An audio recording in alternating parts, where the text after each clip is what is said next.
ಶ್ರೀ ಗುರುಭ್ಯೋ ನಮಃ. ಹರಿ ಓಂ.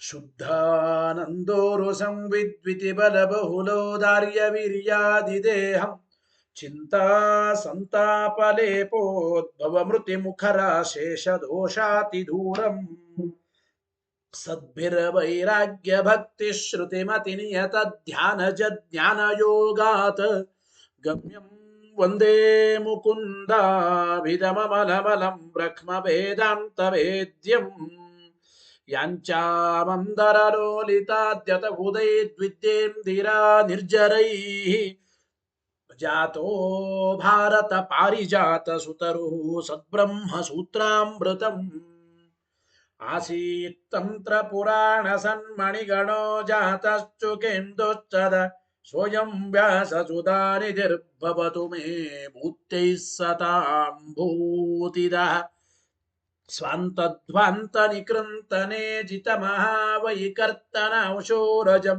ನಿರ್ದೋಷಂ ಜಿತ ಚಂದ್ರ ಚಂದ್ರಿಕಮಲಂ ತಾಪತ್ರಯೋನ್ಮೂಲನೆ ಗಾಂಭೀರ್ಯೇ ಜಿತ ಸಿಂಧುರಾಜಮಮಿತಂ ಭಾಷ್ಯಂ ಯದಾಸ್ಯಾಂಬುಜಾತ್ ಆವಿರ್ಭೂತ ಮಮಂ ದಬೋಧ ಭಗವತ್ಪಾದಾನ್ ಪ್ರಪದ್ಯೆ ತಥಾನ್ ಶ್ರೀಮದ್ವ ಸಂಸೇವನ ಲಬ್ಧ ಶುದ್ಧ ವಿದ್ಯಾಸುಧಾಂಬೋ ನಿಧಯೋ ಬಲಾಯೇ ಕೃಪಾಲವ ಪಂಕಜನಾಭ ತೀರ್ಥ ಕೃಪಾಲವಸ್ಯಾಂ ಮಯಿ ನಿತ್ಯಮೇಷಾಂ ಶ್ರೀಮದ್ ರಮಾರಮಣ ಸದ್ಗಿರಿಪಾದ ಸಂಗಿ ವ್ಯಾಖ್ಯಾನಿನಾದ ದಲಿತಾಖಿಲ ದುಷ್ಟದರ್ಪಂ ದುರ್ವಾದಿ ವಾರಣ ವಿದಾರಣ ದಕ್ಷ ದೀಕ್ಷಂ ಅಕ್ಷೋಭ್ಯ ತೀರ್ಥ ಮೃಗರಾಜಮಹಂ ನಮಾಮಿ.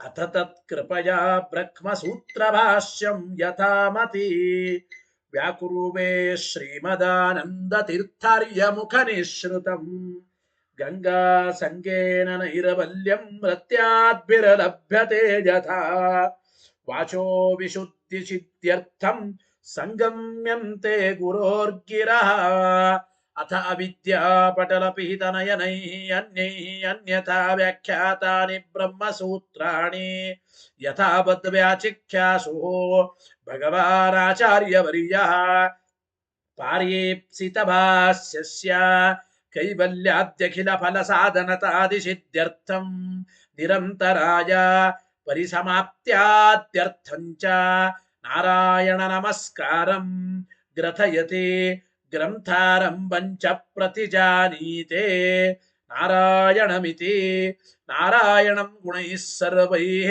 ಉದೀರ್ಣಂ ದೋಷವರ್ಜಿತಂ ಜ್ಞೇಯಂ ಗಮ್ಯಂ ಗುರುಶ್ಚಾಪಿ ನತ್ವಾ ಸೂತ್ರಾರ್ಥ ಉಚ್ಯತೆ.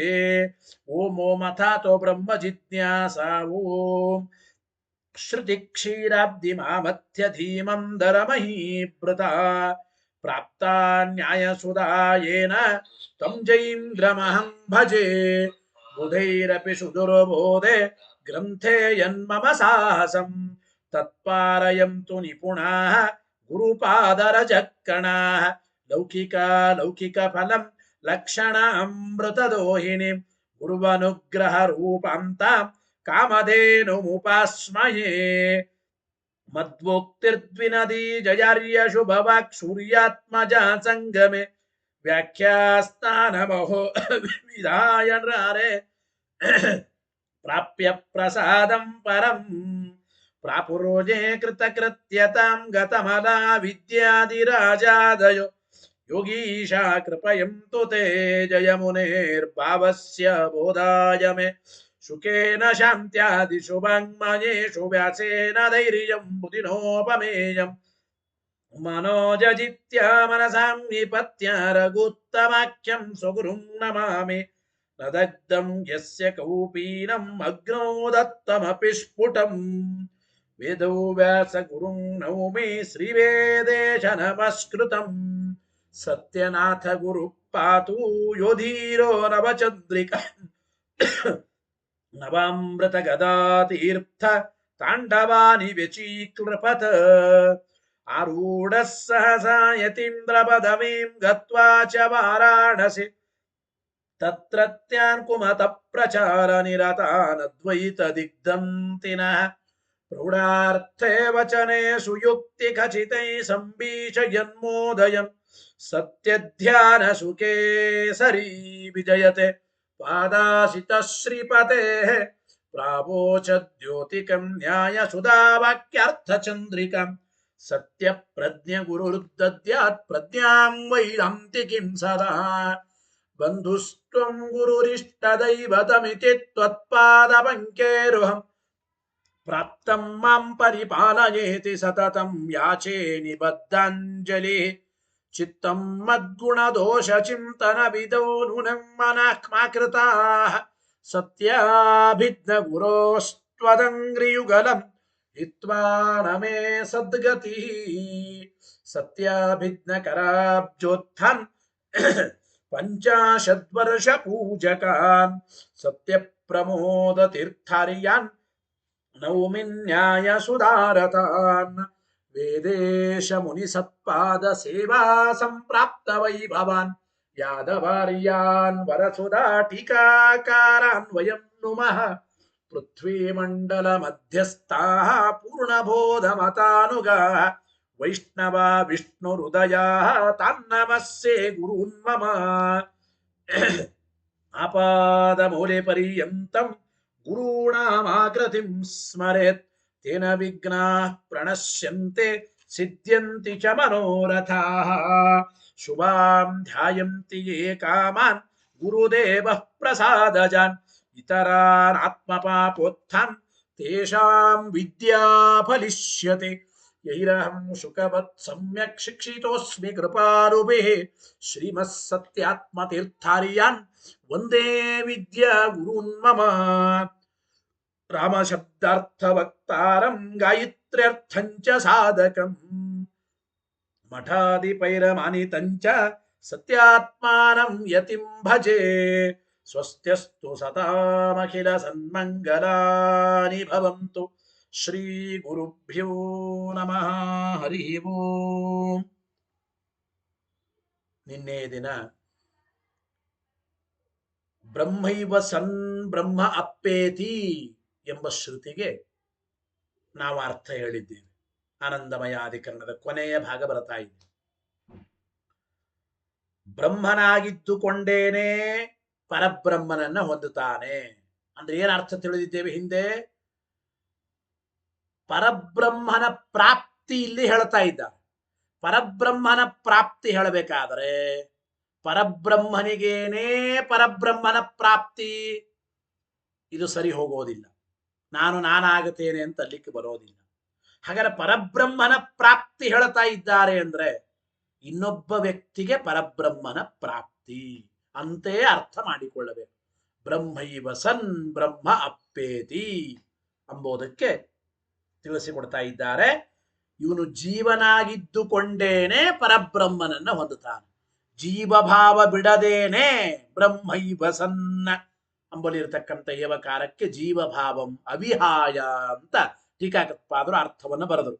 ಜೀವಭಾವವನ್ನ ಬಿಡದೇನೆ ಪರಬ್ರಹ್ಮನನ್ನ ಹೊಂದುತ್ತಾನೆ ಎಂಬ ಮಾತನ್ನ ಹೇಳಿ ಆಯಿತು. ಇನ್ನು ದೃಷ್ಟಾಂತ ಕೊಟ್ಟು ಈ ವಿಚಾರವನ್ನು ಸಮರ್ಥನೆ ಮಾಡ್ತಾ ಇದ್ದಾರೆ ನೋಡಿ. ನನು ವಿಸ್ತೃತ ಕಂಠಮಣಿರಪಿ ವಿಸ್ಮೃತ ಕಂಠಮಣಿರಪಿ ಸ್ಮೃತ ಕಂಠಮಣಿ ಇವ ಸ್ಮೃತ ಕಂಠಮಣಿ ಇತಿ ಇವ ಉಚ್ಯತೆ ನತು ಪ್ರಾಪ್ತಮಣಿ ಎಂಬ ಮಾತನ್ನು ಹೇಳ್ತಾ ಇದ್ದಾರೆ ನೋಡಿ. ನಮ್ಮ ಕಂಠದಲ್ಲಿ ಒಂದು ಮಣಿ ಇದೆ, ತುಳಸಿ ಮಾಲೆಯ ಮಣಿ ಇದೆ, ಅಂದ್ರೆ ತುಳಸಿ ಮಣಿಗಳ ಹಾರ ಇದೆ. ಗೊತ್ತಾಯ್ತೋ ಇಲ್ಲ? ಕಂಠದಲ್ಲಿ ಮೊದಲೇ ಇದ್ದ ಮಣಿಹಾರವನ್ನ ಒಬ್ಬ ವ್ಯಕ್ತಿ ನೆನಪಾರಿದ ಅಂತ ಅನ್ಕೊಳ್ಳಿ. ನನ್ನ ಕಂಠದಲ್ಲಿ ಮಣಿಗಳ ಹಾರ ಇತ್ತು ಅಂತ ಅವನು ತಿಳ್ಕೊಂಡಿದ್ದ. ಆ ಮಣಿಗಳ ಹಾರ ಇದ್ದದ್ದು ನೆನಪಾರಿದ. ಮತ್ತೆ ನೆನಪು ಬಂದಾಗ ಏನಂತಾನವನು, ಕಂಠದಲ್ಲಿದ್ದ ಮಣಿಹಾರ ನೆನಪಾಯಿತು. ಕಂಠದಲ್ಲಿದ್ದ ಮಣಿಹಾರ ನೆನಪಾಯಿತು ಅಂತಾನೆ ಹೊರತು ಮಣಿಹಾರವನ್ನ ಪಡೆದೆ ಅಂತಾನ ನೋಡಿ. ವಿಸ್ಮೃತ ಕಂಠಮಣಿರಪಿ, ವಿಸ್ಮೃತವಾದ ನೆನಪಾರಿದ ಈ ಕಂಠಮಣಿ ಮತ್ತೆ ಸ್ಮರಣೆಗೆ ಬಂತು. ಅವಾಗೇನಂತಾನೆ? ಸ್ಮೃತ ಕಂಠಮಣಿ ಇವ. ಆ ಮೊದಲು ನಾನು ಹಾಕಿಕೊಂಡ ಮಣಿಯ ಹಾರದ ನೆನಪಾಯಿತು ಅಂತಾನೆ ಹೊರತು ನತು ಪ್ರಾಪ್ತ ಮಣಿಹಿ, ಹೊಸದಾಗಿ ಆ ಮಣಿಗಳ ಹಾರ ನನಗೆ ಪ್ರಾಪ್ತವಾಯಿತು ಅಂತಂತಾನ? ಇಲ್ಲ, ಸರ್ವಥಾ ಇಲ್ಲ. ಗೊತ್ತಾಯಿತೋ ಇಲ್ಲ? ಮಣಿಹಾರದ ಜ್ಞಾನ ಬಂತು, ಹಾಗೆ ಗೊತ್ತಾಯಿತೋ ಇಲ್ಲ? ಮಣಿಹಾರದ ಜ್ಞಾನ ಅಂದ್ರೆ ಮಣಿಹಾರವನ್ನ ಮತ್ತೆ ಪಡೆದೆ ಅಂತ ಯಾರು ಅನ್ನೋದಿಲ್ಲ. ಹಾಗೆ ನಾನೇ ಬ್ರಹ್ಮ ಅಂತ ತಿಳಿದ ವ್ಯಕ್ತಿ ಶ್ರುತಿಯಲ್ಲಿ ಏನ್ ಹೇಳಬೇಕಾಗಿತ್ತು? ನಾನೇ ಬ್ರಹ್ಮನೆಂದು ತಿಳಿದೆ ಅನ್ನಬೇಕಾಗಿತ್ತು. ಬ್ರಹ್ಮೈವ ಸನ್ ಬ್ರಹ್ಮ ಅಪ್ಪೇತಿ, ನಾನು ಬ್ರಹ್ಮನೇ ಇದ್ದೆ, ಮತ್ತೆ ನಾನು ಬ್ರಹ್ಮ ಅಂತೆ ಮತ್ತೆ ತಿಳಿದೆ ಅಂತ ಹಿಂಗ ಶ್ರುತಿಯಲ್ಲಿ ಇರಬೇಕಾಗಿತ್ತು. ಹಂಗಿಲ್ಲ ಇಲ್ಲಿ. ಬ್ರಹ್ಮ ಅಪ್ಪೇತಿ, ಬ್ರಹ್ಮನನ್ನ ಹೊಂದಿದನು ಅಂತ ಇದೆ. ಬ್ರಹ್ಮನನ್ನ ಹೊಂದಬೇಕಾದ್ರೆ ಬೇರೆ ವ್ಯಕ್ತಿನೇ ಬ್ರಹ್ಮನನ್ನ ಹೊಂದಬೇಕು ಅಂತೆ ತಿಳಿಯಬೇಕು. ಇಲ್ಲಿ ಭೇದವೇ ಸೂಚಿತವಾಗುತ್ತಾ ಇದೆ. ಬ್ರಹ್ಮೈವ ಸನ್, ನಾನು ಜೀವನಾಗಿದ್ದವನು, ಜೀವನಾಗಿದ್ದುಕೊಂಡೇನೆ ಆ ಪರಬ್ರಹ್ಮನನ್ನ ನಾನು ಹೊಂದುತ್ತೇನೆ. ಜೀವನಾಗಿದ್ದುಕೊಂಡು ಜೀವ ಭಾವವನ್ನು ಬಿಡದೇನೆ ಪರಬ್ರಹ್ಮನನ್ನ ಹೊಂದುತ್ತಾನೆ. ಬ್ರಹ್ಮೈವ ಸನ್ ಬ್ರಹ್ಮ ಅಪ್ಪೇತಿ. ಬೃಹದಾರಣ್ಯಕದ ಮಾತಿಗೆ ನಾವು ಅರ್ಥವನ್ನ ಮಾಡಿಕೊಳ್ಳಬೇಕು. ಇದಾದ ಮೇಲೆ ಪ್ರಶ್ನೆ ಮತ್ತೆ, ಇಲ್ರಿ ಇನ್ನೊಂದು ವಾಕ್ಯ ಉಂಟಲ್ಲ, ಪರಮಂ ಸಾಮ್ಯಮುಪೈತಿ ಅಂತ ಇದೆ. ಪರಮಂ ಸಾಮ್ಯಮುಪೈತಿ ಎಂಬ ಶ್ರುತಿಯಲ್ಲಿ ಈ ಜೀವನಿಗೆ ಮುಕ್ತಿಯಲ್ಲಿ ಬ್ರಹ್ಮ ಸಾಮ್ಯವನ್ನ ಹೇಳಿದ್ದಾರಲ್ಲ. ಪರಮಂ ಸಾಮ್ಯಮುಪೈತಿ, ಮುಕ್ತಿಯಲ್ಲಿ ಸಾಮ್ಯ ಪಡೀತಾನೆ ಅಂದ್ರೆ ಅರ್ಥ ಏನು? ಮುಕ್ತಿಯಾಗೋಕ್ಕಿಂತ ಮುಂಚೆ ಅಂದ್ರೆ ತನ್ನಲ್ಲಿದ್ದ ಬ್ರಹ್ಮತ್ವವನ್ನ ಹೊಂದಿದ್ದ ಅಂತ ಹೇಳಬಹುದು. ಅಂದ್ರೆ ಇದೂ ಸರಿಯಲ್ಲ ಅಂತ ಅಭಿಪ್ರಾಯ. ಮುಕ್ತಿಯಾಗೋಕ್ಕಿಂತ ಮುಂಚೆ ಬ್ರಹ್ಮತ್ವ ಇತ್ತು, ಮುಕ್ತಿಯಲ್ಲಿ ಮತ್ತೆ ಬ್ರಹ್ಮನ ಸಾಮ್ಯ ಪಡೆದ, ಇವನು ಬ್ರಹ್ಮನಂತೆ ಆದ ಅಂತೆ ಇದೆ ಅಲ್ಲ. ಮತ್ತೆ ಬ್ರಹ್ಮನ ಸಾಮ್ಯ ಹೇಳಿದ್ದಾರಲ್ಲ ಅಂದ್ರೆ ಇದಕ್ಕೆ ಹಾಗೆ ಅರ್ಥ ಅಲ್ಲ ಅಂತ ಟೀಕಾಕೃತ್ಪಾದರು ತಿಳಿಸ್ತಾ ಇದ್ದಾರೆ. ಪರಮಂ ಸಾಮ್ಯಮುಪೈತಿ ಇತ್ಯಾದವು ಅಪ್ರಾಪ್ತ ಭೋಗಾದೇರಪಿ ಪ್ರಾಪ್ತಿ ಉಕ್ತೇಹೇ, ಪ್ರಾಪ್ತ್ಯುಕ್ತೇಹೇ ಎಂಬ ಮಾತನ್ನ ಹೇಳ್ತಾ ಇದ್ದ ನೋಡಿ. ಏನು? ಪರಮ ಸಾಮ್ಯ ಬಂತು ಜೀವನಿಗೆ ಮುಕ್ತಿಯಲ್ಲಿ, ಅಂದ್ರೆ ಈ ಜೀವ ಪರಬ್ರಹ್ಮನ ಸಾಮ್ಯವನ್ನ ಹೊಂದಿದ ಅಂತ ಅರ್ಥ ಅಲ್ಲ. ಅಲ್ಲಿ ಏನ್ ಅರ್ಥಪ್ಪ ಶ್ರುತಿಗೆ ಅಂದ್ರೆ, ಮುಕ್ತಿ ಹೊಂದಿದ ಮೇಲೆ ಸಂಸಾರದಲ್ಲಿಯೂ ಅನುಭವಿಸದ, ಸಂಸಾರದಲ್ಲಿಯೂ ಇಲ್ಲದ ಒಂದು ವಿಶಿಷ್ಟವಾದ ಆನಂದವನ್ನ ಹೊಂದಿದ ಅಂತ ಅರ್ಥ. ಆ ಅರ್ಥದಲ್ಲಿ ಪರಮ ಸಾಮ್ಯವನ್ನ ಹೊಂದಿದ ಅಂದ್ರೆ ಅಭಿಪ್ರಾಯ ಏನು? ವನಿತಾದಿ ವಿಷಯ ಭೋಗ, ಅದರಿಂದ ಅಭಿವ್ಯಕ್ತವಾಗಿರತಕ್ಕಂಥ ಆನಂದಾನುಭವ ರೂಪವಾದ ಅಂದ್ರೆ ಮೊದಲು ದೊರೆಯದೇ ಇರತಕ್ಕಂತಹ ಒಂದು ಅಪ್ರಾಕೃತವಾದ ಭೋಗದ ಪ್ರಾಪ್ತಿಯನ್ನ ಹೇಳ್ತಾ ಇದ್ದಾರೆ ಅಂತ ನಾವು ಚಿಂತನೆ ಮಾಡಬೇಕು. ಗೊತ್ತಾಯಿತೋ ಇಲ್ಲ? ಮೊದಲು ಈ ಜೀವನಿಗೆ ಸಂಸಾರದಲ್ಲಿ ಈ ವಿಶಿಷ್ಟವಾಗಿರತಕ್ಕಂತಹ ವನಿತಾದಿ ಭೋಗ ಇರಬಹುದು, ಪದಾರ್ಥಗಳ ಭೋಗ ಇರಬಹುದು, ಇದಾಗಿರ್ಲಿಲ್ಲ, ಅಪ್ರಾಕೃತವಾದ ಭೋಗ. ಮುಕ್ತಿಯಲ್ಲಿ ವಿಶಿಷ್ಟವಾಗಿರತಕ್ಕಂತಹ ಅಪ್ರಾಕೃತವಾದ ಭೋಗ ಪ್ರಾಪ್ತಿಯಾಯಿತು ಎಂಬ ಅರ್ಥದಲ್ಲಿ ಪರಮ ಸಾಮ್ಯವನ್ನ ಈ ಜೀವ ಹೊಂದಿದ. ಪರಮಂ ಸಾಮ್ಯಮುಪೈತಿ ಎಂಬುವ ಅರ್ಥವನ್ನ ನಾವು ಉತ್ತರವನ್ನ ಕೊಡಬೇಕು ಅಂತ ಅಭಿಪ್ರಾಯ. ಅಂದ್ರೆ ಪರಮಾತ್ಮನ ಶಕ್ತಿಯೇ ಜೀವಸ್ವರೂಪಕ್ಕೆ ಮುಖ್ಯ ಒಂದು ಆವರಣ. ಸ್ವತಃ ಈ ಜೀವಸ್ವರೂಪವು ಆನಂದಮಯ, ಆದರೆ ಭಗವಂತನ ಇಚ್ಛೆ, ಭಗವಂತನ ಶಕ್ತಿಯ ಆವರಣ. ಅವಿದ್ಯಾ ಇದು ನಿಮಿತ್ತ ಮಾತ್ರ. ಅವಿದ್ಯಾ ನಿವೃತ್ತವಾದ ಮೇಲೆ, ಕೆಲವು ಸಲ ಅವಿದ್ಯಾ ನಿವೃತ್ತ ಆಗಿರುತ್ತೆ, ಆದರೂ ಕೂಡ ಈಶ್ವರನ ಬಂಧಕ ಶಕ್ತಿ ಎಲ್ಲಿವರೆಗಿರುತ್ತದೋ ಇವನಿಗೆ ಈ ಸ್ವರೂಪಭೂತವಾದ ಆನಂದದ ಅಭಿವ್ಯಕ್ತಿ ಆಗೋದಿಲ್ಲ. ಯಾವಾಗ ಈಶ್ವರ ತನ್ನ ಬಂಧಕ ಶಕ್ತಿಯನ್ನು ಹಿಂಪಡೀತಾನೋ ಆವಾಗ ಈ ಜೀವನಿಗೆ ಸ್ವರೂಪಾನಂದದ ಆವಿರ್ಭಾವ. ಇದನ್ನ ಪರಮ ಸಾಮ್ಯ ಅಂತ ಹೇಳಿದ್ದಾರೆ ಹೊರತು ಪರಬ್ರಹ್ಮನ ಸಾಮ್ಯ ಜೀವನಿಗೆ ಬಂತು ಮುಕ್ತಿಯಲ್ಲಿ ಎಂಬ ಅರ್ಥ ಅಲ್ಲ ಎಂಬ ಚಿಂತನೆಯನ್ನ ಮಾಡಬೇಕು. ವಾಕ್ಯ ಓದಿ. ಪರಮಂ ಸಾಮ್ಯ ಮುಪೈತಿ ಇತ್ಯಾದವು ಅಪ್ರಾಪ್ತ ಭೋಗಾದೇರಪಿ ಪ್ರಾಪ್ತಿ ಉಕ್ತೇ. ಸಂಸಾರದಲ್ಲಿ ಹೊಂದದೇ ಇರತಕ್ಕಂಥ ಅಪ್ರಾಪ್ತವಾದ ಅಪ್ರಾಕೃತವಾದ ಭೋಗ ಮೋಕ್ಷದಲ್ಲಿ ಜೀವನಿಗೆ ಆಗುತ್ತದೆ ಎಂಬ ಅರ್ಥವನ್ನೇ ನಾವು ಚಿಂತನೆ ಮಾಡಬೇಕು ಅಂತ ಅಭಿಪ್ರಾಯ. ಇನ್ನು ಮುಂದೆ ಈ ಸಂಸಾರ ಬಂಧ ಇದು ಮಿಥ್ಯಾ ಅಂತ ಆಕ್ಷೇಪ ಮಾಡ್ತಾರೆ. ಸಂಸಾರ ಬಂಧ ಇದು ಮಿಥ್ಯ. ವಸ್ತುತಃ ಈ ಜೀವ ಬ್ರಹ್ಮನೇ ಆಗಿದ್ದಾನೆ. ಅಜ್ಞಾನ ನಿಮಿತ್ತಕವಾಗಿ ಮಾತ್ರ ಈ ಸಂಸಾರ ಬಂದದ್ದು. ಸಂಸಾರ ಬಂಧ ಅಜ್ಞಾನ ಕಲ್ಪಿತ ಮಿಥ್ಯಾ ಅಂತಂದ್ರೆ ಬಂಧ ಮಿಥ್ಯಾತ್ವದ ಒಂದು ಚರ್ಚೆಯನ್ನ ಇಲ್ಲಿ ಮಾಡ್ತಾ ಇದ್ದಾರೆ. ವಸ್ತುತಃ ಬಂಧ ಮಿಥ್ಯಾತ್ವ ವಿಚಾರ ಜಿಜ್ಞಾಸಾಧಿಕರಣದಲ್ಲಿ ನಿಮಗೆ ಬಂದಿದೆ, ಗೊತ್ತಾಯ್ತೋ ಇಲ್ಲೋ? ಆದ್ದರಿಂದ ಬಂಧ ಮಿಥ್ಯಾತ್ವದ ವಿಮರ್ಶೆ ಮಾಡ್ತಾ ಇದ್ದಾರೆ. ಏನು ನೋಡಿ, ನನು ಸಂಸಾರಿಣೋಪಿ ಸಂಸಾರಿಯಾದ ಜೀವನಿಗೂ ಕೂಡ ವಿಮುಕ್ತಶ್ಚ ವಿಮುಚ್ಯತೆ ಇತಿ ವಿಮುಕ್ತತ್ವ ಶ್ರವಣಾತ್ ತದನ್ಯಥಾ ಅನುಪಪತ್ಯ ತಸ್ಯ ಪರಬ್ರಹ್ಮತ್ವ ಸಿದ್ಧೇಃ ತದ್ವಿರೋಧಃ ಭೇದಾಭಿಧಾನಸ್ಯ ಇತ್ಯತಃ ಆಹ ಪ್ರಮಾದೇತಿ. ಪೂರ್ವ ಪಕ್ಷಿಗಳು ಹೀಗೆ ಪ್ರಶ್ನೆ ಮಾಡ್ತಾ ಇದ್ದಾರೆ. ನೋಡಿ, ಇಲ್ಲಿ ಸಂಸಾರಿಯಾದ ಜೀವನಿಗೂ ಕೂಡ ಮುಕ್ತತ್ವ ಹೇಳ್ತಾ ಇದ್ದಾರೆ. ಮೊದಲೇ ಮುಕ್ತನಾದ ವ್ಯಕ್ತಿ ಮತ್ತೆ ಆಮೇಲೆ ಮುಕ್ತನಾದ ಅಂದ್ರೆ ಅಭಿಪ್ರಾಯ ಏನ್ರಿ? ಮೊದಲೇ ಮುಕ್ತನಾದವನು ಅಂದ್ರೆ ಇವನು ಮುಕ್ತನೇ ಅಂದ್ರೆ ಇವನೇ ಪರಬ್ರಹ್ಮ. ಅಜ್ಞಾನ ನಿಮಿತ್ತಕವಾಗಿ ಮಿಥ್ಯಾಭೂತವಾದ ಬಂಧ ಇವನಿಗೆ ಬಂದಿತ್ತು. ಅಜ್ಞಾನ ನಿವಾರಣೆ ಆದ ಮೇಲೆ ಈ ಬಂಧ ನಿವೃತ್ತಿ ಆಯಿತು, ಅಜ್ಞಾನ ನಿವೃತ್ತಿ ಆಯಿತು. ಆಮೇಲೆ ಸ್ವಾಭಾವಿಕವಾಗಿ ಇವನು ಮುಕ್ತನಾದವನು, ಪರಬ್ರಹ್ಮನೇ ಆದವನೇ ಮತ್ತೆ ಪರಬ್ರಹ್ಮನಾದ, ಮುಕ್ತನಾದ. ಮುಕ್ತನಾಗಿ ಇದ್ದವನಿಗೆ ಮತ್ತೆ ಮುಕ್ತಿ ಬಂತು. ವಿಮುಕ್ತಶ್ಚ ವಿಮುಚ್ಯತೆ. ಸಂಸಾರಿ ಜೀವನಿಗೂ ವಿಮುಕ್ತತ್ವ ಅಂದ್ರೆ ಮುಕ್ತತ್ವ ಹೇಳ್ತಾ ಇದ್ದ ಅಂದ ಮೇಲೆ ಏತದ ಅನ್ಯಥಾನುಪತ್ಯ ಈ ಜೀವನಿಗೆ ಪರಬ್ರಹ್ಮತ್ವ ಸಿದ್ಧವಾಗುತ್ತದಲ್ಲ. ಗೊತ್ತಾಯ್ತು? ನಾನು ಸಂಸಾರಿಣೋಪಿ ಸಂಸಾರಿ ಜೀವರಿಗೂ ಕೂಡ ವಿಮುಕ್ತಶ್ಚ ವಿಮುಚ್ಯತೆ ಇತಿ ಈ ರೀತಿ ಹೇಳೋದ್ರಿಂದ ವಿಮುಕ್ತತ್ವ ಶ್ರವಣಾತ ತದನ್ಯಥಾನುಪಪತ್ಯ ತಸ್ಯ ಪರಬ್ರಹ್ಮತ್ವ ಸಿದ್ಧೇ. ಈ ಜೀವನಿಗೆ ಪರಬ್ರಹ್ಮತ್ವ ಎಂಬುದು ಸಿದ್ಧವಾಗುತ್ತದಲ್ಲ ಅಂದ ಮೇಲೆ ತದ್ವಿರೋಧ ಅಂದ್ರೆ ವಿಮುಕ್ತಶ್ಚ ವಿಮುಚ್ಯತೆ ಎಂಬ ಶ್ರುತಿಯ ವಿರೋಧ ಬರುತ್ತದೆ. ಭೇದ ಹೇಳಿದ್ರೆ ಜೀವಬ್ರಹ್ಮರಲ್ಲಿ ಭೇದಾಭಿಧಾನಸ್ಯ, ಭೇದ ಹೇಳೋದಕ್ಕೆ ವಿಮುಕ್ತಶ್ಚ ವಿಮುಚ್ಯತೆ ಎಂಬ ಶ್ರುತಿಯ ವಿರೋಧ ಬರುತ್ತದೆ.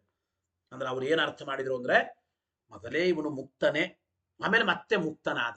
ಸ್ವಾಭಾವಿಕವಾಗಿ ಇವನು ಮುಕ್ತನೇ ಇದ್ದ, ಪರಬ್ರಹ್ಮನೇ ಇದ್ದ. ಅಜ್ಞಾನ ನಿಮಿತ್ತಕವಾಗಿ ಮಿಥ್ಯಾಭೂತವಾದ ಈ ಬಂಧದ ಸಂಪರ್ಕ ಇವನಿಗೆ ಬಂದಿತ್ತು, ಈ ಬಂಧ ಬಂದಿತ್ತು. ಗೊತ್ತಾಯ್ತೋ ಇಲ್ಲೋ? ಆದ್ದರಿಂದ ಸಂಸಾರಿಗೂ ಮುಕ್ತತ್ವ ಹೇಳೋದ್ರಿಂದ ಈ ಸಂಸಾರಿ ಜೀವ ಸ್ವಾಭಾವಿಕವಾಗಿ ಇವನು ಪರಬ್ರಹ್ಮನೇ ಅಂತ ಅರ್ಥವನ್ನ ಹೇಳಬಹುದಲ್ಲ. ಆದ್ದರಿಂದ ವಿಮುಕ್ತಶ್ಚ ವಿಮುಚ್ಯತೆ ಅಂದ್ರೆ ಸಂಸಾರಿ ಜೀವನಿಗೂ ಪರಬ್ರಹ್ಮನಿಗೂ ಅಭೇದವೇ ಹೇಳಲಿಕ್ಕೆ ಬರುತ್ತದೆ. ಭೇದ ಹೇಳಿದರೆ ಈ ಶ್ರುತಿಯ ವಿರೋಧ ಬರುತ್ತದಲ್ಲ ಅಂದ್ರೆ ಆಚಾರ್ಯರು ಭಾಷ್ಯದಲ್ಲಿ ಉತ್ತರ ಕೊಟ್ಟರು. ಭಾಷ್ಯವಾಕ್ಯ ಹೇಳಿ, ಪ್ರಮಾದಾತ್ಮಕತ್ವಾತ್ ಬಂಧಸ್ಯ ವಿಮುಕ್ತತ್ವಂಚ ಯುಜ್ಯತೆ. ಏನರ್ಥ ನೋಡಿ, ಜೀವನಿಗೆ ಪರಬ್ರಹ್ಮತ್ವ ಏನಿರಬೇಕಾಗಿಲ್ಲ. ಸಂಸಾರಿ ಜೀವನಿಗೆ ವಿಮುಕ್ತತ್ವ ಹೇಳಿದ್ದಾರೆ ಅಂದ ಮಾತ್ರಕ್ಕೆ ಈ ಸಂಸಾರಿ ಜೀವನು ಇವನು ಪರಬ್ರಹ್ಮನೇ ಅಂತ ಹಿಂಗೇನು ಅರ್ಥ ಮಾಡಬೇಕಾಗಿಲ್ಲ.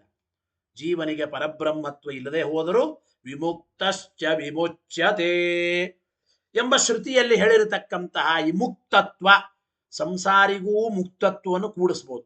ಹೇಗೆ ಅಂತಂದ್ರೆ ಪ್ರಮಾದಾತ್ಮಕತ್ವಾತ್ ಬಂಧಸ್ಯ ವಿಮುಕ್ತತ್ವಂಚ ಯುಜ್ಯತೆ ಅಂತ ಆಚಾರ್ಯರು ಭಾಷ್ಯದಲ್ಲಿ ಹೇಳಿದರು. ಅಂದ್ರೆ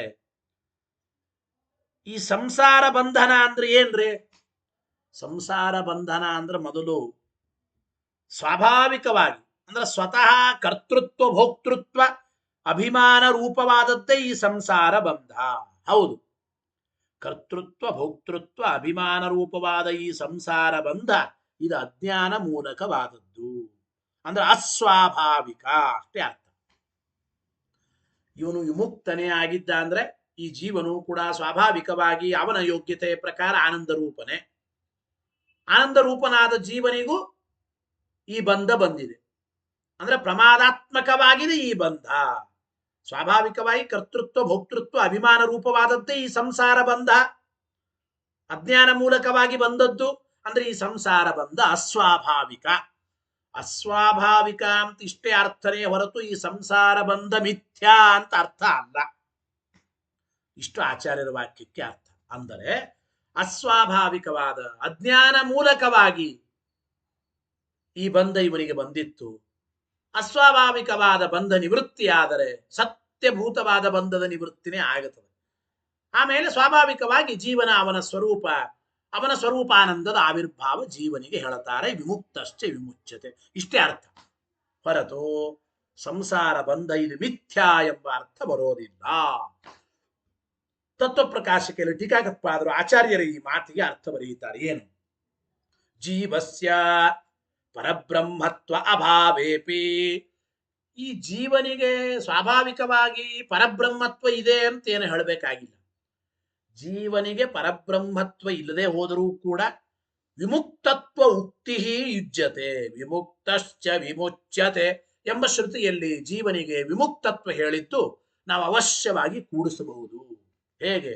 ತದ್ಗತ ಬಂಧಸ್ಯ, ಆ ಜೀವನಿಗೆ ಇರುವ ಈ ಬಂಧನ ಸಂಸಾರ ಬಂಧನ ಅಜ್ಞಾನ ಮೂಲತ್ವೇನ ಅಸ್ವಾಭಾವಿಕತ್ವಾತ್, ಈ ಜೀವನಿಗೆ ಬಂದ ಈ ಬಂಧನ ಇದು ಅಜ್ಞಾನ ಮೂಲಕ ಅಸ್ವಾಭಾವಿಕ. ಸಾಮಾನ್ಯವಾಗಿ ಈ ಜೀವನಿಗೆ ಈ ಸಂಸಾರ ಇಲ್ಲ ಅಂತ ಹೇಳ್ತಾ ಇದ್ದಾರೆ. ಇಲ್ಲ ಅಂತ ಯಾವಾಗ ಹೇಳ್ಬೋದು? ಅಸ್ವಾಭಾವಿಕ. ಸ್ವಾಭಾವಿಕವಾಗಿ ಈ ಜೀವನಿಗೆ ಸಂಸಾರ ಬಂಧನ ಎಂಬುದೇನಿಲ್ಲ. ಈ ಜೀವ ಸ್ವಾಭಾವಿಕವಾಗಿ ಆನಂದ ರೂಪನೇ. ಈ ಜೀವನಿಗೆ ಈಗ ಬಂದ ಈ ಸಂಸಾರ ಇದು ಅಸ್ವಾಭಾವಿಕ ಎಂಬ ಅರ್ಥದಲ್ಲಿ ಇಲ್ಲ ಅಂತ ಹೇಳಿದ್ರಿ. ಅಸ್ವಾಭಾವಿಕೇಚ ಅವಿದ್ಯಮಾನ ಪ್ರಯೋಗ ದರ್ಶನಾತ್ ಇತಿ ಭಾವ. ಜಗತ್ತಿನಲ್ಲಿ ಯಾವುದು ಸ್ವಾಭಾವಿಕವಲ್ಲವೋ ಅದು ಇಲ್ಲ ಅಂತ ಹೇಳುವ ಪದ್ಧತಿ ಇದೆ, ವ್ಯವಹಾರ ಇದೆ. ಹೌದೋ ಇಲ್ಲ? ಯಾವುದು ಸ್ವಾಭಾವಿಕವಲ್ಲವೋ ಅದು ಇಲ್ಲ. ಈಗ ನೋಡಿ, ನೀರಿನಂತೆ ಚಿತ್ರ ತೆಗೆದಿರ್ತಾರೆ. ಗೋಡೆ ಮೇಲೆ ಬರೆದ ನೀರಿನ ಚಿತ್ರ, ಒಂದು ನದಿಯ ಚಿತ್ರ ತೆಗೆದಿರ್ತಾರೆ. ಅಲ್ಲೇ ನದಿ ಇಲ್ಲ, ಸುಮ್ಮನೆ ನದಿಯ ಚಿತ್ರ ಇದೆ ಅಷ್ಟೇ. ಸ್ವಾಭಾವಿಕವಾಗಿ ನದಿ ಇದನ ಗೋಡೆ ಮೇಲೆ ನದಿಯ ಚಿತ್ರಣ ಬರೆದಿದ್ದಾರೆ ಅಷ್ಟೇ. ಹಾಗಾದ್ರೆ ಅಸ್ವಾಭಾವಿಕವಾದದ್ದನ್ನ ಇಲ್ಲ ಅಂತ ಹೇಳುವ ರೂಢಿ ವ್ಯವಹಾರ ಜಗತ್ತಿನಲ್ಲಿ ಉಂಟು. ಹಾಗೆ ಈ ಬಂಧ ಇಲ್ಲವೇ ಇಲ್ಲ ಅಂದ್ರೆ ಅರ್ಥ ಏನು? ಇದು ಅಜ್ಞಾನ ಮೂಲಕವಾಗಿ ಈ ಬಂಧ ಅಸ್ವಾಭಾವಿಕ, ಅಷ್ಟೇ ಅರ್ಥ. ಅಸ್ವಾಭಾವಿಕವಾದದ್ದನ್ನ ಅವಿದ್ಯಮಾನ ಇಲ್ಲ ಎಂಬ ಅರ್ಥದಲ್ಲಿ ಪ್ರಯೋಗ ಮಾಡಿದ್ದು ಜಗತ್ತಿನಲ್ಲಿ ಕಂಡಿದೆ. ಅಸ್ವಾಭಾವಿಕೇಚ ಅವಿದ್ಯಮಾನ ಪ್ರಯೋಗ ದರ್ಶನಾತ್ ಇತಿ ಭಾವ. ಬಂಧಸ್ಯ ಅಸ್ವಾಭಾವಿಕತ್ವಂ ಕುತಃ? ಇದೇ ಪ್ರಶ್ನೆ. ಹಾಗಾದ್ರೆ ಈ ಬಂಧ ಅಜ್ಞಾನ ಮೂಲಕವಾದ್ದರಿಂದ ಈ ಬಂಧ ಅಸ್ವಾಭಾವಿಕ. ಅದು ಹೇಗೆ ನೀವು ಅಸ್ವಾಭಾವಿಕ ಅಂತ ಇದ್ದೀರಿ? ಈ ಬಂಧನವನ್ನು ನೀವು ಅಸ್ವಾಭಾವಿಕ ಅಂತ ಹೇಗೆ ಹೇಳ್ತಾ ಇದ್ದೀರಿ ಎಂಬ ಪ್ರಶ್ನೆ ಬರುತ್ತದೆ. ಗೊತ್ತಾಯಿತೋ ಇಲ್ಲ? ಅಸ್ವಾಭಾವಿಕ ಅಂತ ಹೇಗೆ ಹೇಳ್ತಾ ಇದ್ದೀರಪ್ಪ ಈ ಬಂಧನವನ್ನ ಅಂತಂದ್ರೆ, ಇತ್ಯತಃ ಮುಕ್ತಿ ರೀತಿ. ಅದಕ್ಕೆ ಆಚಾರ್ಯರು ಉತ್ತರ ಕೊಡ್ತಾ ಇದ್ದಾರೆ ಭಾಷ್ಯ ವಾಕ್ಯದಲ್ಲಿ. ಈ ಬಂಧ ಅಸ್ವಾಭಾವಿಕ ಎಂಬುದಕ್ಕೆ ಭಾಗವತ ವಾಕ್ಯನೇ ಪ್ರಮಾಣ. ಆಚಾರ್ಯರು ಬ್ರಹ್ಮಸೂತ್ರ ಭಾಷ್ಯದಲ್ಲಿ ಹೇಳ್ತಾ ಇದ್ದಾರೆ. ಭಾಗವತ ವಾಕ್ಯವನ್ನು ಕೋಟ್ ಮಾಡಿ, ಭಾಗವತದ 2ನೇ ಸ್ಕಂದ 10ನೇ ಅಧ್ಯಾಯ 6ನೇ ಶ್ಲೋಕ ಏನಂತ? ಮುಕ್ತಿರ್ಹಿತ್ವಾನ್ಯಥಾ ರೂಪಂ. ಹೇಳಿ ಶ್ಲೋಕ. ಮುಕ್ತಿರ್ಹಿತ್ವಾನ್ಯಥಾ ರೂಪಂ ಸ್ವರೂಪೇಣ ವ್ಯವಸ್ಥಿತಿ ಇತಿ ಭಾಗವತೆ. ನೋಡಿ, ಅನ್ಯಥಾ ರೂಪಂ ಹಿತ್ವಾ ಅಸ್ವಾಭಾವಿಕವಾದ ಈ ಸಂಸಾರದ ಸ್ವರೂಪವನ್ನು ಹಿತ್ವಾ ಬಿಟ್ಟು ಸ್ವರೂಪೇಣೌ ವ್ಯವಸ್ಥಿತಿ ನಿಜ ರೂಪದಿಂದ ಇರೋದೇನೆ ಮುಕ್ತಿ ಮುಕ್ತಿ ಅಂತ ವರ್ಣಿಸಲ್ಪಟ್ಟಿದೆ. ಜಗತ್ತಿನಲ್ಲಿ ಅಂದ್ರೆ ಶಾಸ್ತ್ರದಲ್ಲಿ ಹೇಳುವಂತೆ ಮೋಕ್ಷ ಮೋಕ್ಷ ಅಂದ್ರೆ ಏನ್ರಪ್ಪ? ಮೋಕ್ಷದ ಡೆಫಿನೇಷನ್ ಏನು? ಮೋಕ್ಷದ ನಿಜವಾದ ಅರ್ಥ ಏನು ಅಂತಂದ್ರೆ ಈ ಜೀವರಿಗೆ ಅಜ್ಞಾನ ನಿಮಿತ್ತಕವಾಗಿ ಅಸ್ವಾಭಾವಿಕವಾದ ಈ ಸಂಸಾರ ಬಂದಿತ್ತು. ಅಸ್ವಾಭಾವಿಕವಾಗಿ ಅಂದ್ರೆ ಸ್ವಾಭಾವಿಕವಾಗಿ ಇಲ್ಲದ ಅಜ್ಞಾನ ನಿಮಿತ್ತಕವಾಗಿ ಬಂದ ಈ ಸಂಸಾರ ಬಂಧನವನ್ನ ಕಳೆದುಕೊಂಡು ಅನ್ಯಥಾ ರೂಪಂ ಹಿತ್ವ ಅಂದ್ರೆ ಈ ಜೀವನಿಗೆ ಸ್ವಾಭಾವಿಕವಾದ ರೂಪ ಅಲ್ಲ ಇದು ಸಂಸಾರ. ಜೀವ ಸ್ವರೂಪತಃ ಪರಮಾತ್ಮನಂತೆ ಅವನ ಯೋಗ್ಯತಾ ಪ್ರಕಾರ ಪ್ರತಿಯೊಬ್ಬ ಜೀವರು ಆನಂದ ಸ್ವರೂಪರೇ. ಆ ಅನ್ಯಥಾ ರೂಪ ಅಂದ್ರೆ ಜೀವರು ಆನಂದ ಸ್ವರೂಪರಾದರು. ಈ ಅಸ್ವಾಭಾವಿಕವಾದ ಸಂಸಾರ ಈ ಜೀವನಿಗೆ ಬಂದಿದೆ. ಈ ಅಸ್ವಾಭಾವಿಕವಾಗಿರತಕ್ಕಂಥ ಈ ಸಂಸಾರ ಜೀವನಿಗೇನು ಬಂದಿದೆ, ಇದು ಬಂದಿರತಕ್ಕಂಥದ್ದು ಇದು ಸ್ವಾಭಾವಿಕ ಅಲ್ಲ. ಅಸ್ವಾಭಾವಿಕವಾದ ಈ ಸಂಸಾರವನ್ನು ಬಿಟ್ಟು ಸ್ವಾಭಾವಿಕವಾದ ಜೀವ ತನ್ನ ಸ್ವರೂಪವನ್ನ ಹೊಂದೋದು, ಇದೇ ಮೋಕ್ಷ ಅಂದರೆ. ಮುಕ್ತಿರ್ಹಿತ್ವ ಅನ್ಯಥಾ ರೂಪಂ ಸ್ವರೂಪೇಣ ವ್ಯವಸ್ಥಿತಿ. ನೋಡಿ, ಅನ್ಯಥಾ ರೂಪ ಅಂದಿದ್ದಾರೆ ಸಂಸಾರವನ್ನು, ಅಂದ್ರೆ ಅಸ್ವಾಭಾವಿಕ ಅಜ್ಞಾನ ಮೂಲಕವಾಗಿ ಅಸ್ವಾಭಾವಿಕವಾದ ಈ ಸಂಸಾರವನ್ನ ಬಿಟ್ಟು ತನ್ನ ಸ್ವರೂಪಭೂತವಾದ ಆನಂದವನ್ನ ಅನುಭವಿಸ್ತಾನೆ ಜೀವ ಮೋಕ್ಷದಲ್ಲಿ. ಇಷ್ಟರ್ಥ ಅದಕ್ಕೆ ವಿಮುಕ್ತಶ್ಚ ವಿಮುಚ್ಯತೆ ಎಂಬ ವಾಕ್ಯಕ್ಕೆ. ಆದ್ದರಿಂದ ವಿಮುಕ್ತಶ್ಚ ವಿಮುಚ್ಯತೆ ಎಂಬ ವಾಕ್ಯವೂ ಕೂಡ ಜೀವರಿಗೂ ಪರಬ್ರಹ್ಮನಿಗೂ ಅಭೇದ ಹೇಳೋದಕ್ಕೆ ಸರ್ವಥಾ ಉಪಯೋಗ ಬೀಳೋದಿಲ್ಲ ಎಂಬ ಮಾತನ್ನು ತಿಳಿಸಿಕೊಡ್ತಾ ಇದ್ದಾರೆ. ಗೊತ್ತಾಯ್ತು ಇಲ್ಲ? ಅದು ಸರ್ವಥಾ ಉಪಯೋಗ ಬೀಳೋದಿಲ್ಲ ಎಂಬ ಮಾತನ್ನು ಹೇಳ್ತಾ ಇದ್ದಾರೆ. ಇದಾದ್ಮೇಲೆ ಪ್ರಶ್ನೆ ಆಗಲಿ, ನಾನು ಭೇದೋಕ್ತೇ ಶ್ರುತ್ಯ ವಿರೋಧೇಪಿ ವಿಮತಾನಿ ಶರೀರಾಣಿ ಮದ್ಭೋಗಾಯತನಾನಿ ಶರೀರತ್ವಾತ್ ಇತ್ಯಾದ್ಯನುಮಾನ ವಿರೋಧಸ್ತು ಭವಿಷ್ಯತಿ ಇತ್ಯತಃ ಆಹ ನ ಚ ಇತಿ. ಮತ್ತೆ ಪೂರ್ವ ಪಕ್ಷಿಗಳು ಪ್ರಶ್ನೆ ಮಾಡ್ತಾರೆ. ನೋಡಿ, ಜೀವಬ್ರಹ್ಮರಲ್ಲಿ ನೀವು ಭೇದ ಹೇಳ್ತಾ ಇದ್ದೀರಿ. ಭೇದ ಹೇಳಿದರೂ ಕೂಡ ಶ್ರುತಿಗಳ ವಿರೋಧ ಏನು ಬರಲ್ಲ ಅಂದ್ರೆ ಸಂತೋಷ, ಹೋಗಲಿ.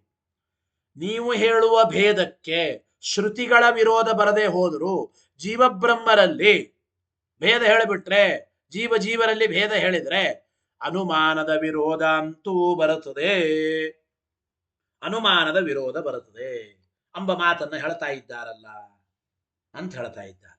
ಅನುಮಾನದ ವಿರೋಧ ಬರುತ್ತದೆ. ಯಾವ ಅನುಮಾನದ ವಿರೋಧ? ವಿಮತಾನಿ ಶರೀರಾಣಿ ಅಂದ್ರೆ ಭೇದದನೋ ಅಭೇದದನೋ ಎಂಬ ಸಂಶಯಕ್ಕೆ ವಿಷೀಭೂತವಾದ, ಸಂಶಯ ವಿಮತಿ ಎಲ್ಲ ಒಂದೇನೆ.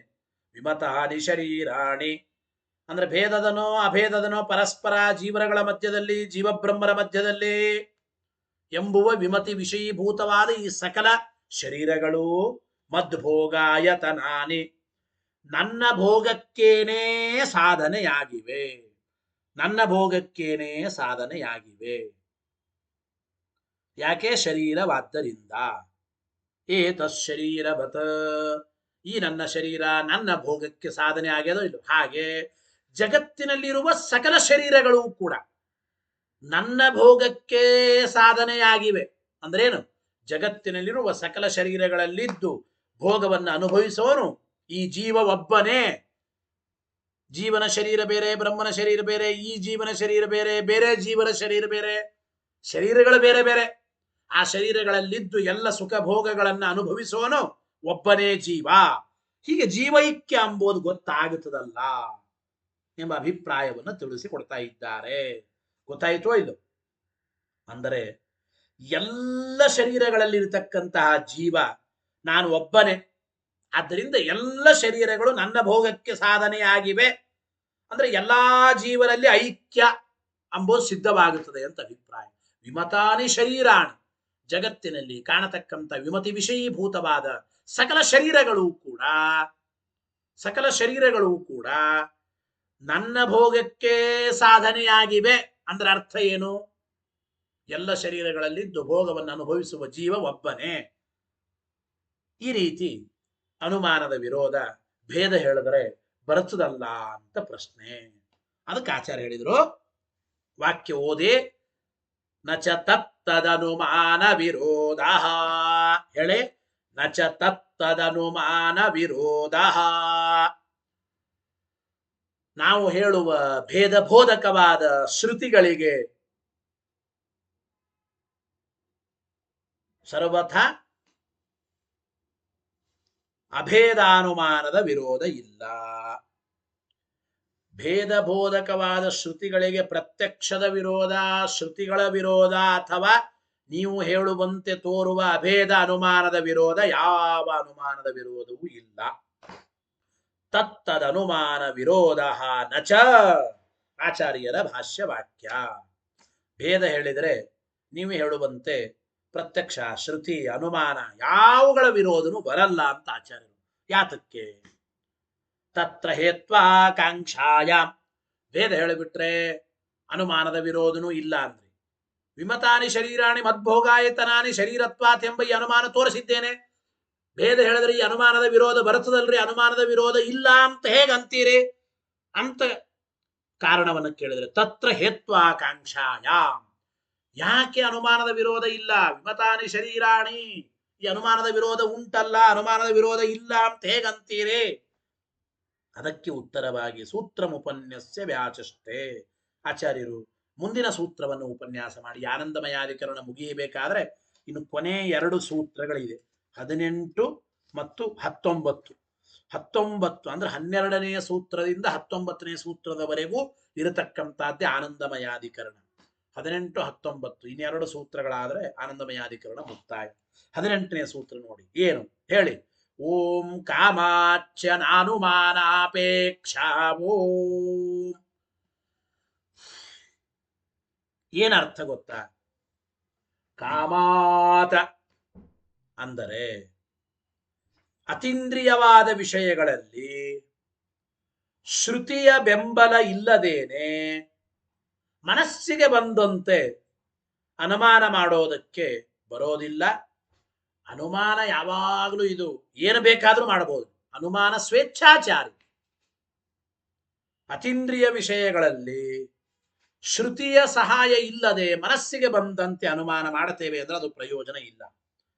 ಅನುಮಾನಾಪೇಕ್ಷಾ ನ ಅಂದ್ರೆ ಕಣ್ಣಿಗೆ ಕಾಣದ ಅತೀಂದ್ರಿಯವಾದ ವಿಷಯ ಪದಾರ್ಥಗಳ ವಿಚಾರದಲ್ಲಿ ಅನುಮಾನ ಎಂಬುದು ಇದು ದುರ್ಬಲ. ಶ್ರುತಿಯ ಬೆಂಬಲ ಇಲ್ಲದೇನೆ ಅನುಮಾನದಿಂದ ಕೇವಲ ಅಭೇದ ಇದೆ ಅಂತ ಸಾಧನೆ ಮಾಡ್ಲಿಕ್ಕೆ ಬರಲ್ಲ. ಅನುಮಾನಾಪೇಕ್ಷಾ ನ, ಅತೀಂದ್ರಿಯ ವಿಷಯಗಳಲ್ಲಿ ಅನುಮಾನದಿಂದ ವಿಷಯವನ್ನ ಸಮರ್ಥನೆ ಮಾಡ್ಲಿಕ್ಕೆ ಬರೋದಿಲ್ಲ. ಗೊತ್ತಾಯ್ತು ಇಲ್ಲ?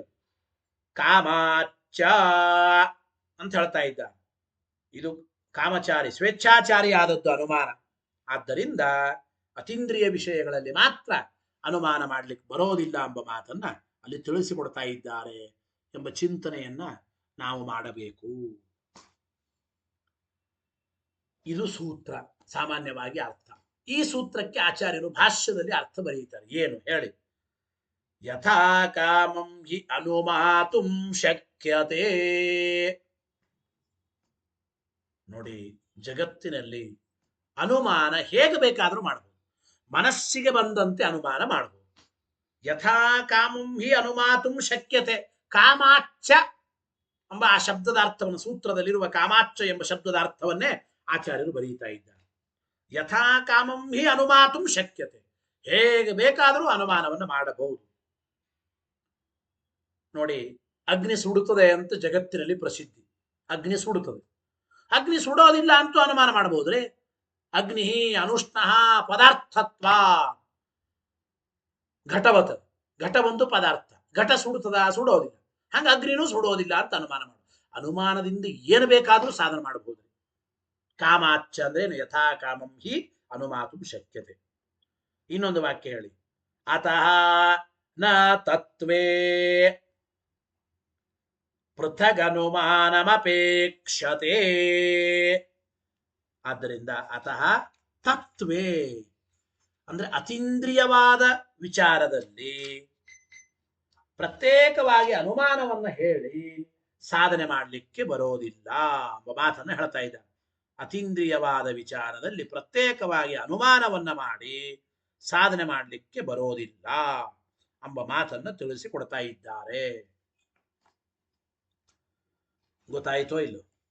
ತತ್ವಜ್ಞಾನದ ವಿಷಯದಲ್ಲಿ ಅತೀಂದ್ರಿಯವಾದ ಪದಾರ್ಥಗಳ ವಿಚಾರದಲ್ಲಿ ಅನುಮಾನ ಎಂಬುದು ಲಾಗೂ ಆಗೋದಿಲ್ಲ ಅಂತ. ಅಂದ್ರೆ ಅನುಮಾನ ಎಂಬುದು ಇಲ್ಲಿ ಶ್ರುತಿಗಳ ಬೆಂಬಲ ಇಲ್ಲದೆ ಕೇವಲ ಅನುಮಾನ ಅತೀಂದ್ರಿಯಗಳ ವಿಚಾರದಲ್ಲಿ ಇದು ಯುಕ್ತವಾಗೋದಿಲ್ಲ ಅಂತ ಅಭಿಪ್ರಾಯ. ಮನಸ್ಸಿಗೆ ಬಂದಂತೆ ಅನುಮಾನ ಮಾಡಲಿಕ್ಕೆ ಬರುತ್ತದೆ ಅಂತ ನಬೇಡಿ. ಗೊತ್ತಾಯಿತೋ ಇಲ್ಲ? ಇಷ್ಟು ಅಭಿಪ್ರಾಯ ಅದಕ್ಕೆ. ಯಥಾ ಕಾಮಂ ಹಿ ಅನುಮಾತುಂ ಶಕ್ಯತೆ ಅತಃ ನ ತತ್ವೇ ಪೃಥಗ್ ಅನುಮಾನಂ ಅಪೇಕ್ಷತೆ. ಇಷ್ಟು ಆಚಾರ್ಯ ವಾಕ್ಯ. ಇದಕ್ಕೆ ತತ್ವಪ್ರಕಾಶಕರ ಟೀಕಾಕೃತ್ಪಾದರು ಏನು ಬರೀತಾ ಇದ್ದಾರೆ ನೋಡಿ. ವಿಕಲ್ಪ ಮಾಡಿ ನಿರಾಕರಣೆ ಮಾಡ್ತಾ ಇದ್ದಾರೆ ಟೀಕಾಕೃತ್ಪಾದರು. ಏನು? ಕಿಂ ಅದ್ವೈತಂ ಶ್ರುತ್ಯಾದ್ಯನುಕೂಲೇನ ಅನುಮಾನೇನ ಸಾಧ್ಯತೆ ಪೃಥಗ್ ಅನುಮಾನೇನ ವಾ. ನಿಮಗೆ ಜೀವಬ್ರಹ್ಮರ ಮಧ್ಯದಲ್ಲಿ ಅಥವಾ ಜೀವಜೀವನ ಮಧ್ಯದಲ್ಲಿ ಅಭೇದ ಸಾಧನೆ ಮಾಡಬೇಕಾಗಿದೆ ಅನುಮಾನದಿಂದ. ಎಂತಹ ಅನುಮಾನದಿಂದ ಅಭೇದವನ್ನು ಸಾಧನ ಮಾಡ್ತೀರಿ? ಟೀಕಾಕೃತ್ಪಾದರ ಪ್ರಶ್ನೆ. ಕಿಂ ಅದ್ವೈತಂ, ನೀವು ಹೇಳುವ ಅಭೇದ ಶ್ರುತ್ಯಾದಿಗಳಿಗೆ ಅನುಕೂಲವಾದ ಅನುಮಾನದಿಂದ ಅಭೇದವನ್ನು ಸಾಧನ ಮಾಡ್ತೀರೋ ಅಥವಾ ಕೇವಲ ಅನುಮಾನದಿಂದ? ಪೃಥಗ್ ಅನುಮಾನ ಅಂದ್ರೆ ಕೇವಲ ಅನುಮಾನದಿಂದ ನೀವು ಅಭೇದವನ್ನು ಸಾಧನ ಮಾಡ್ತೀರೋ ಅಂತ ಪ್ರಶ್ನೆ. ನಾದ್ಯ ಶ್ರುತ್ಯಾದಿಗಳ ಸಹಾಯವುಳ್ಳ ಅನುಮಾನದಿಂದ ಅಭೇದವನ್ನು ಸಾಧನ ಮಾಡ್ತೀವಿ ಅಂತ ಅಲ್ಲಿಕ್ ಬರಲ್ಲ. ಅಭೇದವನ್ನು ಸಾಧನ ಮಾಡ್ತೀವಿ ಅಂತ ಅಲ್ಲಿಕ್ ಬರಲ್ಲ. ಯಾತಕ್ಕೆ? ಅದ್ವೈತ ಶ್ರುತ್ಯಾದೇಹ ಅಭಾವಸ್ಯ ಉಕ್ತತ್ವಾತ್. ಟೀಕಾಕೃತ್ಪಾದರ ಮಾತು ನೋಡಿ. ಶ್ರುತಿ ಅಭೇದ ಹೇಳ್ತಾ ಇದೆ. ಶ್ರುತಿನೂ ಅಭೇದ ಹೇಳಿದರೆ ಅಭೇದವನ್ನು ಸಾಧನ ಮಾಡೋ ಅನುಮಾನಕ್ಕೆ ಶ್ರುತಿಯ ಸಹಾಯ ಇದ್ದಂತಾಯಿತು.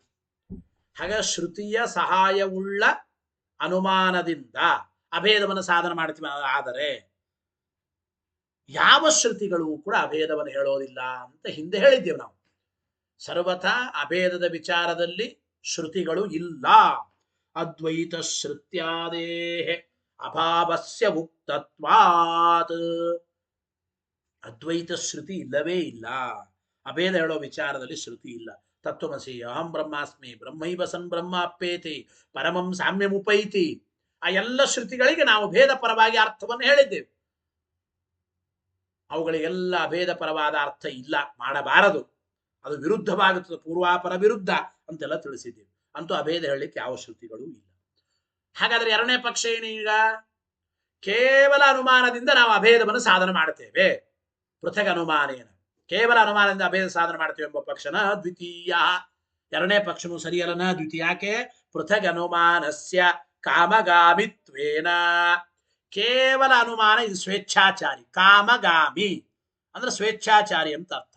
ಅನುಮಾನದಿಂದ ಏನನ್ನಾದರೂ ಸಾಧನ ಮಾಡಬಹುದು. ಆದ್ದರಿಂದ ಕೇವಲ ಅನುಮಾನ ಇದು ಕಾಮಚಾರಿ, ಸ್ವೇಚ್ಛಾಚಾರಿ. ಆದ್ದರಿಂದ ಕಾಮಗಾಮಿತ್ವೇನ ಅದೃಷ್ಟಾರ್ಥ ವಿಷಯ, ಅತೀಂದ್ರಿಯವಾದ ಪದಾರ್ಥಗಳ ವಿಚಾರದಲ್ಲಿ ಅನಪೇಕ್ಷಿತತೆಯ ಮುಕ್ತ ಬಾಧಕತ್ವ ಅಯೋಗಾತ. ಅತೀಂದ್ರಿಯವಾದ ಪದಾರ್ಥಗಳ ವಿಚಾರದಲ್ಲಿ ಕೇವಲ ಅನುಮಾನ ಇದು ಸಾಧಕವಾಗೋದಿಲ್ಲ. ಸರ್ವಥಾ ಕೇವಲ ಅನುಮಾನ ಸಾಧಕವಾಗೋದಿಲ್ಲ. ಅನಪೇಕ್ಷಿತತೆಯ, ಅತೀಂದ್ರಿಯ ವಿಷಯಗಳಲ್ಲಿ ಕೇವಲ ಅನುಮಾನ ಇದು ಅನಪೇಕ್ಷಿತ ಅಂದ್ರೆ ಸರ್ವಥಾ ಸಾಧಕವಾಗೋದಿಲ್ಲ. ಆದ್ದರಿಂದ ಉಕ್ತ ಬಾಧಕತ್ವ ಅಯೋಗ. ನಾವು ಹೇಳಿದ ದ್ವೈತ ಬೋಧಕವಾದ ಭೇದ ಬೋಧಕವಾದ ನಮ್ಮ ಒಂದು ಶ್ರುತಿಗಳಿಗೆ ಕೇವಲ ಅನುಮಾನ ಎಂಬುದು ಸರ್ವಥಾ ಬಾಧಕವಾಗೋದಿಲ್ಲ ಎಂಬ ಮಾತನ್ನು ತಿಳಿಸಿಕೊಡ್ತಾ ಇದ್ದಾರೆ. ಕೇವಲ ಅನುಮಾನ ಎಂಬುದು ನಮ್ಮ ಶ್ರುತಿಗಳಿಗೆ ಬಾಧಕವಾಗೋದಿಲ್ಲ ಅಂತ ಅಭಿಪ್ರಾಯ. ಗೊತ್ತಾಯಿತೋ ಇಲ್ಲ? ಆದ್ದರಿಂದ ಮುಕ್ತ ಬಾಧಕತ್ವ ಅಯೋಗ ಇತಿ ಭಾವ, ಬಾಧಕವಾಗೋದಿಲ್ಲ ಅಂತ. ಅತ್ರೈವ ಸ್ಮೃತ್ಯಾದಿ ಸಮ್ಮತಿ ಮಾಹ. ಈ ವಿಷಯದಲ್ಲಿ ಸ್ಮೃತಿವಾಕ್ಯದ ಸಮ್ಮತಿಯನ್ನು ಕೂಡ ಹೇಳ್ತಾ ಇದ್ದಾರೆ ಆಚಾರ್ಯರು. ಸ್ಕಂದ ಪುರಾಣದ ಮಾತನ್ನ ಕೊಟ್ಟು ಕೇವಲ ಅನುಮಾನ ಭೇದ ಬೋಧಕವಾದ ಶ್ರುತಿಗಳಿಗೆ ವಿರುದ್ಧವಾಗೋದಿಲ್ಲ. ವೇದ ಬೋಧಕವಾದ ಶ್ರುತಿಗಳಿಗೆ ಕೇವಲ ಅನುಮಾನದ ವಿರೋಧ ಸರ್ವಥಾ ಬರೋದಿಲ್ಲ.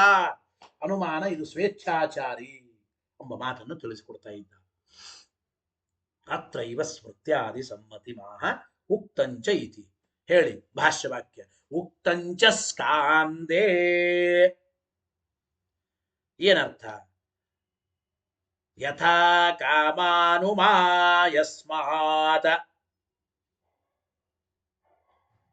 ತಸ್ಮಾತ್ ಸಾ ನ ಪಗಾಶ್ರುತೇಃ. ಯಥಾ ಕಾಮಾನುಮಾಯಸ್ಮಾತ್ ತಸ್ಮಾತ್ ಸಾ ನ ಪಗಾಶ್ರುತೇಃ. ಪೂರ್ವಾಪರಾವಿರೋಧಾಯ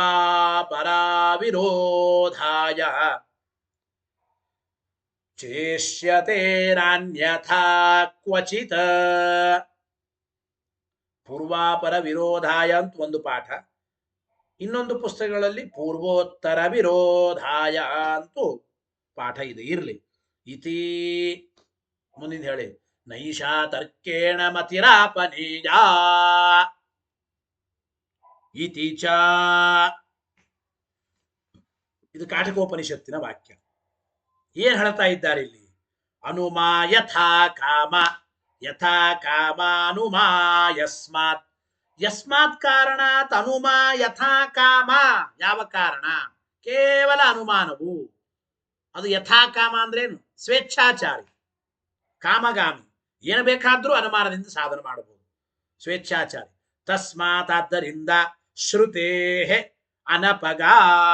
ಆದ್ರಿಂದ ಸ್ವೇಚ್ಛಾಚಾರಿಯಾದ ಕೇವಲ ಅನುಮಾನ ಶ್ರುತಿಗಾಗಲಿ ಪ್ರತ್ಯಕ್ಷಕ್ಕಾಗಲಿ ಅನಪಗ ಅಂದ್ರೆ ವಿರುದ್ಧವಾಗೋದಿಲ್ಲ. ಅಪ್ಪಗ ಅಂದ್ರೆ ವಿರುದ್ಧ, ಅನಪಗ ಅಂದ್ರೆ ಸರ್ವಥಾ ವಿರುದ್ಧವಾಗೋದಿಲ್ಲ. ತಸ್ಮಾತ್ ಸಾ ಶ್ರುತೇ ಅನಪಗ. ಆಮೇಲೆ ಪೂರ್ವಾಪರ ವಿರೋಧಾಯ ನೋಡಿ, ಪೂರ್ವಾಪರ ಅವಿರೋಧಾಯ ಚ, ಅದು ಅಂದ್ರೆ ಅತೀಂದ್ರಿಯತ್ವ ನಿಶ್ಚಯಗೋಸ್ಕರ ಹಾಗೂ ಶ್ರುತಿಯ ಪೂರ್ವಾಪರ ವಿರೋಧ ಪರಿಹಾರಕ್ಕಾಗಿ ಕೂಡ ಇಷ್ಯತೆ ಅಪೇಕ್ಷಿತವಾಗಿದೆ. ಗೊತ್ತಾಯ್ತೋ ಇದು? ಅಂದರೆ ಪೂರ್ವಾಪರ ವಿರೋಧ ಬರಬಾರದು. ಅತೀಂದ್ರಿಯ ಅಂದ್ರೆ ಅತೀಂದ್ರಿಯವಾದ ವಿಚಾರವನ್ನು ಹೇಳ್ತಾ ಇದೆ ಈ ಶ್ರುತಿ. ಅತೀಂದ್ರಿಯತ್ವ ನಿಶ್ಚಯಗೋಸ್ಕರ ಹಾಗೂ ಶ್ರುತಿಗೆ ಪೂರ್ವಾಪರ ವಿರೋಧ ಇಲ್ಲ ಅಂತ ಹೇಳೋದಕ್ಕಾಗಿ ಇಷ್ಯತೆ ಅನುಮಾನ ಹೇಳಲ್ಪಡುತ್ತದೆ. ನ ಅನ್ಯಥಾ ಕ್ವಚಿತ. ಗೊತ್ತಾಯಿತೋ ಇಲ್ಲ? ಆದ್ದರಿಂದ ಅನ್ಯಥಾ ಚೇತ್, ಒಂದು ವೇಳೆ ಶ್ರುತ್ಯಾದ್ಯಾನುಕೂಲ್ಯ ಇದ್ದರೆ ಅವ ಪೂರ್ವಾಪರ ವಿರೋಧ ಅಭಾವ ಅಂಬೋದು ಅಂದ್ರೆ ಇಲ್ಲವೋ ತತ್ರ ಆ ವಿಷಯದಲ್ಲಿ ಅನುಮಾನವು ನ ಇಷ್ಯತೆ, ಪ್ರಮಾಣವಾಗಿ ನಾವು ಅಪೇಕ್ಷಿಸುವುದಿಲ್ಲ. ಗೊತ್ತಾಯಿತೋ ಇಲ್ಲ? ಅಂದ್ರೆ ಯಾವ ಶ್ರುತಿಗೆ ಪೂರ್ವಾಪರ ವಿರೋಧನೆ ಇಲ್ಲವೋ ಆ ಶ್ರುತಿಗೆ ಅನುಮಾನದ ಅಪೇಕ್ಷಣೆ ಇಲ್ಲ. ಏನಾದರೂ ಪೂರ್ವಾಪರ ವಿರೋಧ ಬಂದಂತೆ ತೋರಿದ್ರೆ ಆ ಪೂರ್ವಾಪರ ವಾಕ್ಯಗಳ ವಿರೋಧ ಪರಿಹಾರಕ್ಕಾಗಿ ಅನುಮಾನದ ಅಪೇಕ್ಷೆ ಉಂಟು ಶ್ರುತಿಗೆ, ಅಷ್ಟೇ. ಯಾವ ಪೂರ್ವಾಪರ ವಿರೋಧ ಇಲ್ಲ, ಶ್ರುತಿ ಸ್ಪಷ್ಟವಾಗಿ ಒಂದು ವಿಷಯವನ್ನು ಸಮರ್ಥನೆ ಮಾಡ್ತದಂದಾಗ ಅವಾಗ ಅನುಮಾನದ ಒಂದು ಸಹಾಯ ಬೇಕಾಗೇ ಇಲ್ಲ. ನ ಅನ್ಯಥಾ ಕ್ವಚಿತ ಇತಿ ಎಂಬ ಮಾತನ್ನು ತಿಳಿಸಿಕೊಡ್ತಾ ಇದ್ದಾರೆ. ಕಾಠಕೋಪನಿಷತ್ತಿನಲ್ಲಿ ಈ ವಿಚಾರವನ್ನು ಹೇಳ್ತಾ ಇದ್ದಾರೆ. ಕಠೋಪನಿಷತ್ತಿನಲ್ಲಿ ಏನು? ನೈಷಾ ತರ್ಕೇಣ ಮತಿರಾಪನೀಯ ಮತಿ ಅಂದ್ರೆ ಪರಮಾತ್ಮ ವಿಷಯಕವಾಗಿರತಕ್ಕಂಥ ಈ ಬುದ್ಧಿ. ಏಷಾ ಮತಿ, ಅದು ಏಷ ಮತಿ ಶಬ್ದ ಸ್ತ್ರೀಲಿಂಗ.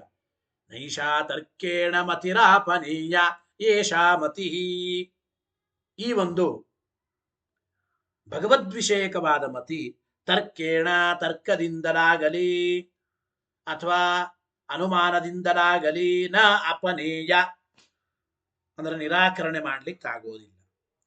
ಅಂದರೆ ಭಗವದ್ವಿಷಯಕವಾದ ಬುದ್ಧಿ ಅದು ತರ್ಕದಿಂದ ಬರೋದು ಇಲ್ಲ, ತರ್ಕದಿಂದ ನಿರಾಕರಣೆ ಮಾಡ್ಲಿಕ್ಕೂ ಬರೋದಿಲ್ಲ. ನೈಷಾ ತರ್ಕೇಣ ಮತಿರಾಪನೀಯ. ಇದರ ಅರ್ಥ ಬರೀತಾರೆ, ಶ್ರುತೇ ಅನಪಗ ಅಂದ್ರೆ ತದನುಕೂಲ. ಸ್ಕಂದ ಪುರಾಣದ ಮಾತಿನಲ್ಲಿ ಶ್ರುತೇ ಅನಪಗ ಎಂಬ ಶಬ್ದಕ್ಕೆ ಅರ್ಥ ಏನು? ಶ್ರುತಿಗೆ ಅನುಕೂಲವಾಗಿದೆ ಹೊರತು ಶ್ರುತಿಗೆ ವಿರುದ್ಧವಲ್ಲ. ಶ್ರುತಿಗೆ ಅನುಕೂಲವಾಗಿದೆ ಹೊರತು ಶ್ರುತಿಗೆ ವಿರುದ್ಧ ಏನಲ್ಲ ಅಂತ ಅಭಿಪ್ರಾಯ. ಶ್ರುತೇ ಅನಪಗ ಅಂದ್ರೆ ತದನುಕೂಲ. ಆಮೇಲೆ ನೈಷಾ ತರ್ಕೇಣ ಮತಿರಾಪನೀಯ, ಆ ಶ್ರುತಿಗೆ ಅರ್ಥ ಬರೀತಾರೆ. ಏಷಾ ಮತಿ ಅಂದ್ರೆ ಏನು? ಏಷಾ ಬ್ರಹ್ಮ ವಿಷಯ ಮತಿ, ಪರಬ್ರಹ್ಮ ವಿಷಯಕವಾದ ಈ ಬುದ್ಧಿ ಜ್ಞಾನ ಎಂಬುದು ತರ್ಕೇಣ ನ ಆನೇಯ. ಆನೇಯ ಅಂದ್ರೆ ತರ್ಕದಿಂದ ಇದನ್ನ ತಿಳಿಯಲಿಕ್ಕಾಗಲ್ಲ. ಭಗವದ್ ವಿಷಯಕವಾದ ಬುದ್ಧಿ ತರ್ಕದಿಂದ ನ ಅಪನೇಯ, ನಿರಾಕರಣೆ ಮಾಡಲಿಕ್ಕೂ ಆಗುವುದಿಲ್ಲ. ಏಷಾ ಮತಿ, ಪರಬ್ರಹ್ಮ ವಿಷಯಕವಾಗಿರತಕ್ಕಂಥ ಈ ಬುದ್ಧಿ ತರ್ಕೇಣ ತರ್ಕದಿಂದ ಯುಕ್ತಿಯಿಂದ ನ ಆನೇಯ ಅಂದ್ರೆ ಉಂಟು ಮಾಡೋದಕ್ಕೆ ಸಾಧ್ಯವಿಲ್ಲ, ನ ಅಪನೇಯ ನಿರಾಕರಣೆ ಮಾಡುವುದಕ್ಕೂ ಆಗುವುದಿಲ್ಲ ಎಂಬ ಮಾತನ್ನ ಇಲ್ಲಿ ತಿಳಿಸಿಕೊಡ್ತಾ ಇದ್ದಾರೆ ಎಂಬ ಚಿಂತನೆಯನ್ನ ನಾವು ಮಾಡಬೇಕು. ಆದ್ದರಿಂದ ಸರ್ವಥ ಕೇವಲ ಅನುಮಾನದಿಂದ ಭೇದ ಬೋಧಕವಾದ ಶ್ರುತಿಗೆ ವಿರೋಧ ಎಂಬುದು ಸರ್ವಥಾ ಬರೋದಿಲ್ಲ ಎಂಬ ವಿಚಾರವನ್ನು ತಿಳಿಸಿಕೊಡ್ತಾರೆ. ಮುಂದೆ ಮೋಕ್ಷದಲ್ಲಿಯೂ ಕೂಡ ಆನಂದಮಯನಾದ ಪರಬ್ರಹ್ಮನೊಂದಿಗೆ ಭೇದವೇ ಇದೆ ಈ ಜೀವನಿಗೆ. ಆನಂದಮಯಾಧಿಕರಣದ ಕೊನೆಯ ಸೂತ್ರ 19ನೇ ಸೂತ್ರ, ಆ ವಿಚಾರವನ್ನು ಮುಗಿಸಿಬಿಟ್ರೆ ಆನಂದಮಯಾಧಿಕರಣ ಮುಕ್ತಾಯವಾಗುತ್ತದೆ. ಆದ್ದರಿಂದ ಇನ್ನೊಂದು 3-4 ನಿಮಿಷ ಅಷ್ಟೇ ಅವಕಾಶ ಇದೆ. ಆದ್ದರಿಂದ ಈ ಸುಮಾರು ಈ ಪಾಠ ಇನ್ನೊಂದು 10-15 ನಿಮಿಷ ಆಗಬೇಕು, ಒಂದು 20 ನಿಮಿಷ ಆದರೂ ಇದೆ. ಇನ್ನೊಂದು ಸೂತ್ರದ ವಿಚಾರ, ಈ ಆನಂದಮಯಾಧಿಕರಣದ ಕೊನೆಯ ಸೂತ್ರದ ವಿಚಾರ.